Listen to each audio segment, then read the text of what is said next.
Good evening. I'm here at the State Emergency Operations Center, joined by our Chief Medical Officer, Dr. Janae Caldoun. We're here to provide an update on the status of the state of Michigan and the steps that we are taking right now to combat the coronavirus. On Tuesday, just 5 days ago, we announced that Michigan had our first 2 positive cases. We now have 45 confirmed cases, including at least 12 new ones today, with more tests running as we speak. The number is growing every day. As Dr. Caldoun will discuss shortly, we know that there are many people who still have not yet been tested and may be sick, which is why our hospitals and private labs are working fast to bring more testing capacity online. This disease is a challenge unlike any we've seen in our lifetimes. Fighting it will create a significant but temporary changes to our daily lives. By taking aggressive action now, the state is working to slow the spread of the virus, so we reduce the risk to our healthcare system and the possibility of it being overwhelmed.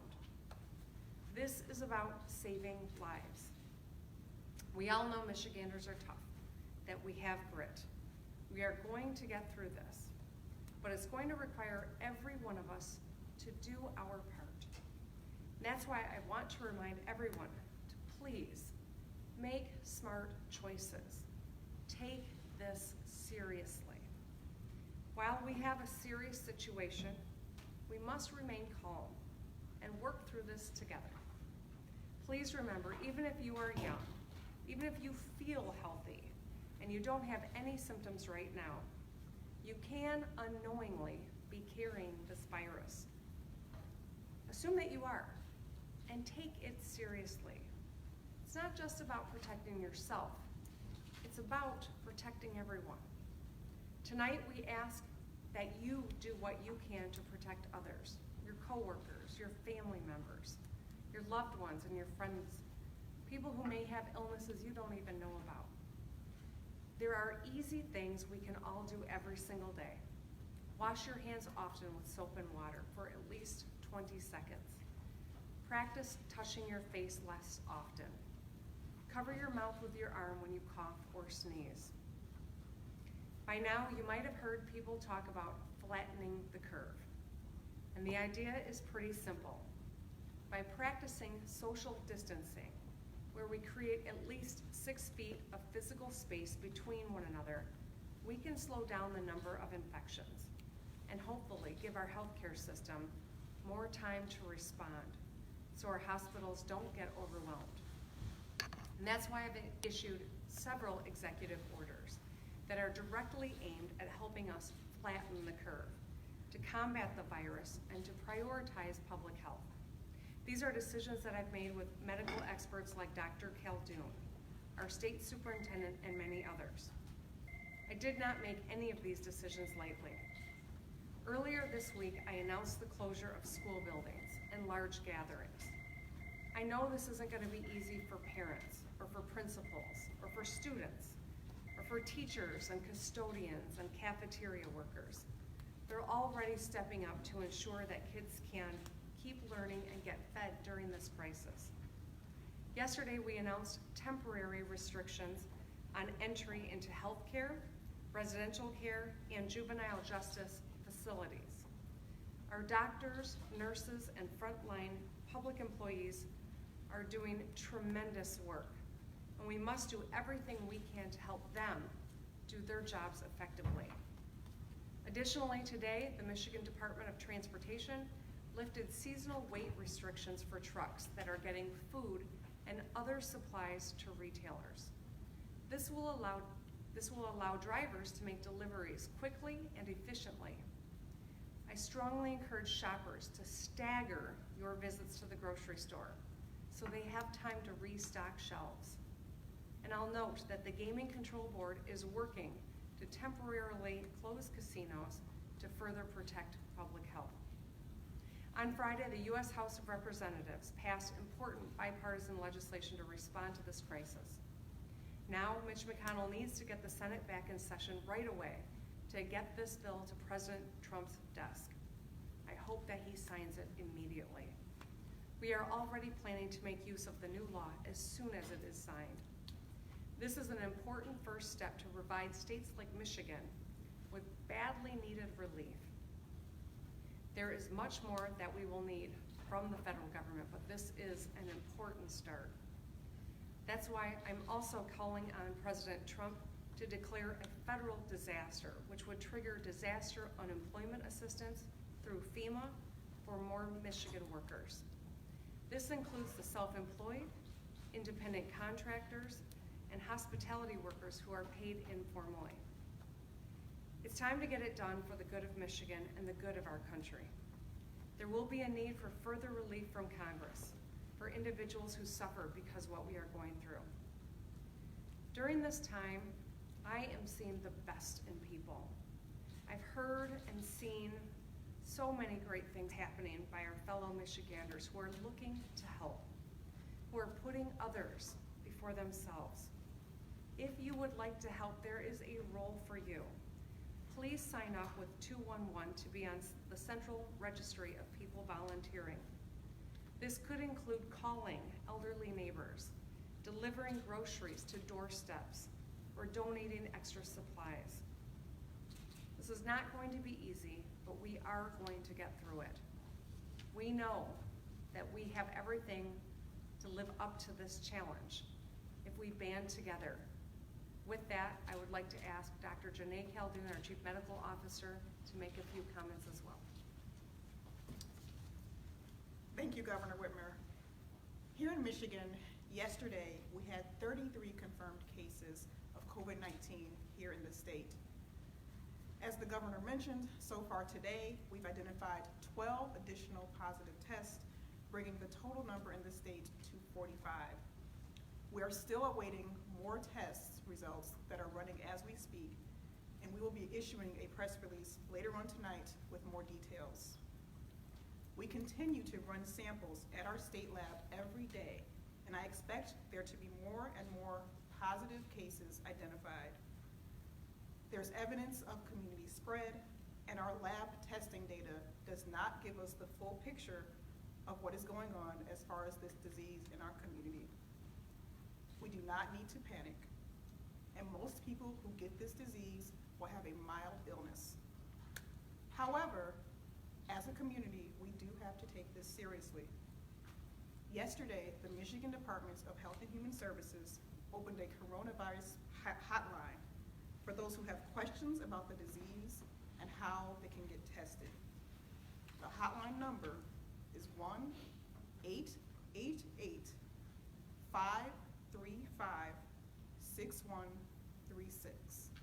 It is open between 8 a.m. and 5 p.m. every day. We want to make sure everyone gets their question answered. However, if someone is experiencing a medical emergency or they have questions about their own individual health, they should still call their own personal medical provider. As the governor mentioned, if we do not limit the slope and the speed with which new people are infected, there will be serious consequences.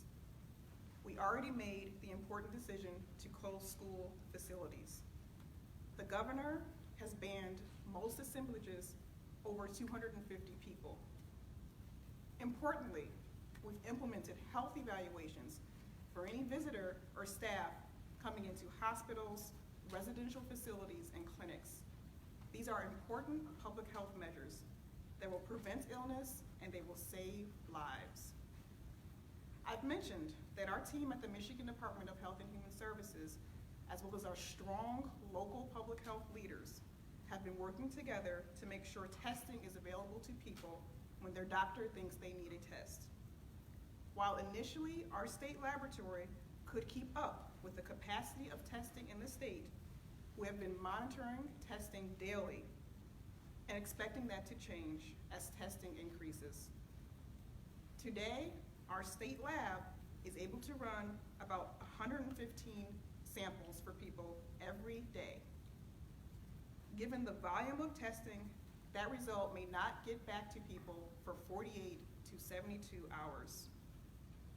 We know that there are also private laboratories that are coming online, and hospitals are starting to launch their own testing capabilities.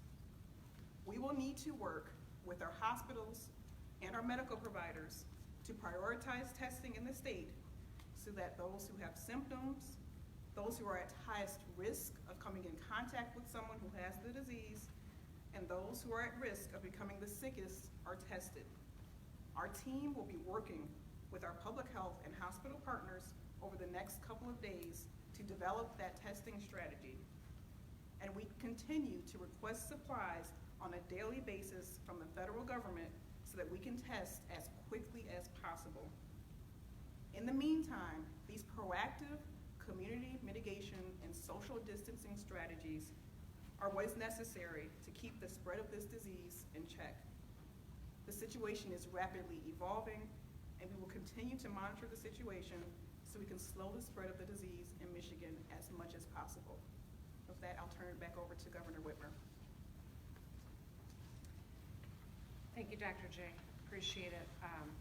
Before I open it for questions, I'll just say I'm also joined by Colonel Joe Gasper of the Michigan State Police. This is a moment in Michigan where we all have to do our part. We are up to this challenge. We will do everything we can to mitigate the challenges that are created as a result of these decisions, but every decision that's made is based on the best science, the best facts, and moving as quickly as we can do responsibly to mitigate the spread of this disease. And with that, I'll be happy to open it up for questions.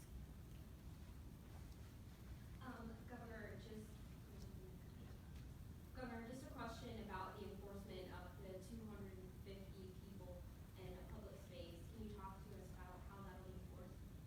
Well, we've got a lot of partners at the state and local level who are working with us. I can tell you that most venues that are capable of housing events like that, assemblages like that, are grateful for the direction from the state. We have worked very closely to ensure that we're moving swiftly and doing everything we can to protect public health. What we have done in Michigan is aggressive, but it's by no measure unique. We're seeing this other states take steps like these because it is the right thing to do with the kind of community spread that we're seeing. Governor, are you considering closing bars and restaurants at any point in the future? We're clearly watching and communicating with my colleagues across the country.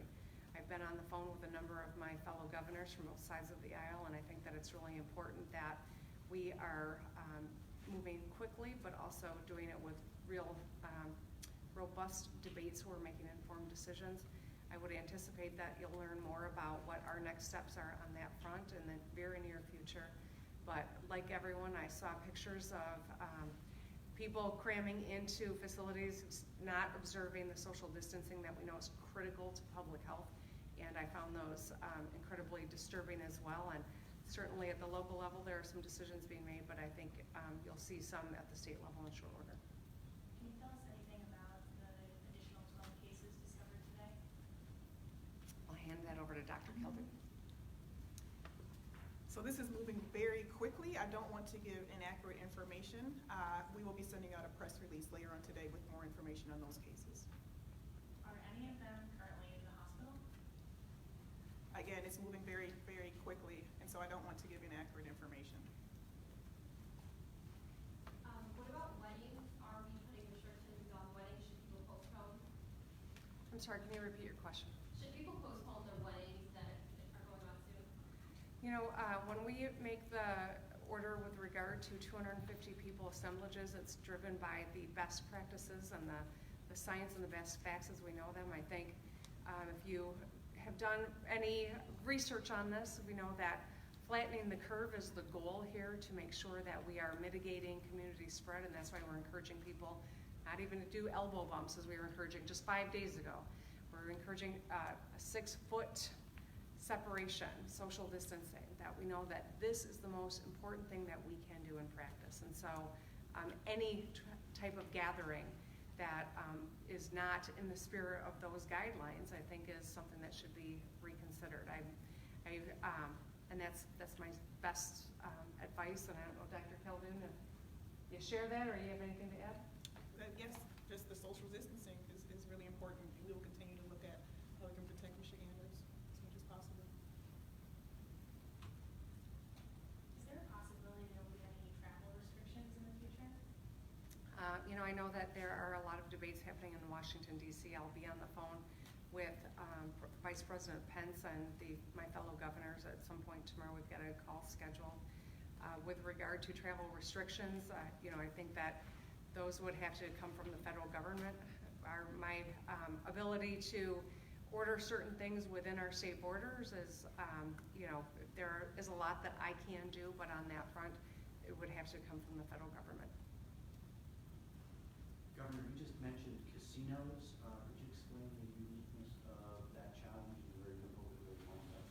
It's my understanding that the Gaming Control Board is working diligently to put a policy together and to enforce it, to ensure that there's a temporary closure of casinos. We know that that's where lots of masses of people congregate. There is a lot of close contact in a casino, and I think that's why it's front and center in a lot of conversations that are happening across the country.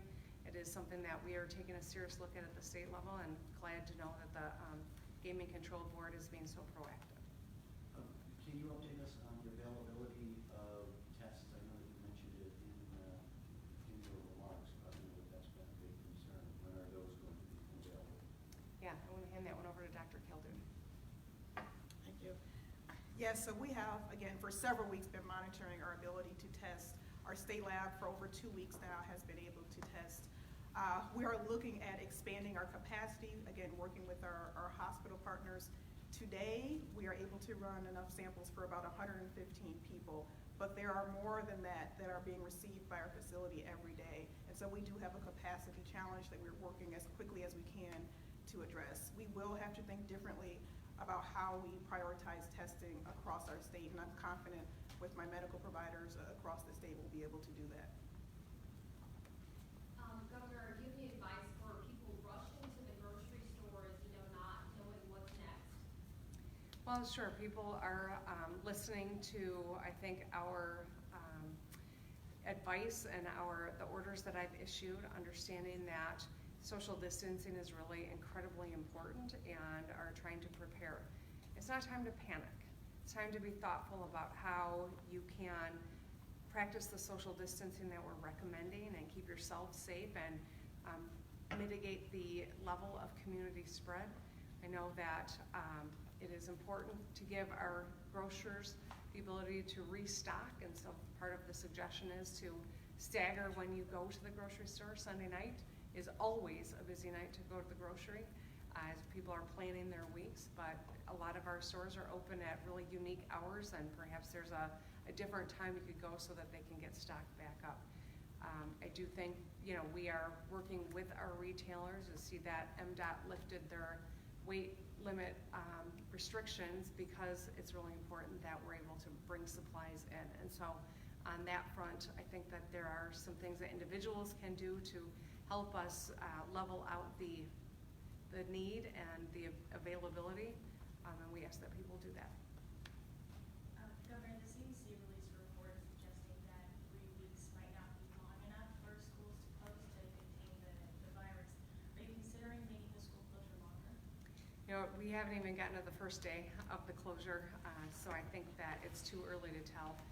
5 days ago, when we were voting in a primary, it seems like about a month ago at this point. There's so much information, and what we are confronting has changed so rapidly. It wouldn't be responsible for me to guess where we will be, but as we proceed, we will certainly keep you updated if there is a need to change or alter what the plan is. Just a few more. What is the state doing to ensure that kids get fed while school is closed? There's a wonderful effort made up of everyone from our superintendent of ISDs to school district leads to our teachers to volunteer parents, philanthropy, and the National Guard that has come together to put together a plan so that children who receive 1 or 2 meals because of free and reduced lunch are able to get the food that they would be missing out because school's not open.